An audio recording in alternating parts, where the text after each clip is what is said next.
Ginabi na po tayo sa paggawa at syempre dahil madilim na po, nag-stop na po tayo at ayan po yung na-accomplish namin for today sa day 2 po ng aming paggagawa dito po sa aming Sunday School room.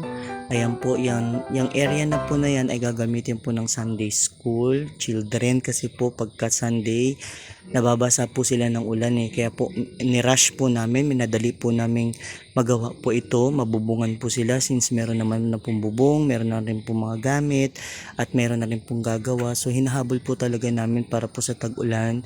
Kahit po tag-ulan, maturuan naman po natin sila ng salita ng Diyos at sa kanilang pag-aaral po, hindi naman po sila mabasa. So salamat tayo sa ating Panginoong Hesus na binigyan tayo ng magandang panahon today. Kahit na kanina po nagbabadya ang ulan, pero praise God, yung favor, hindi naman po umulan.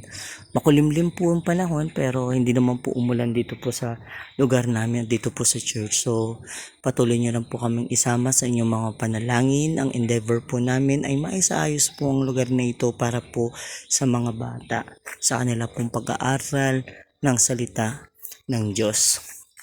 So ayan po ang nagawa.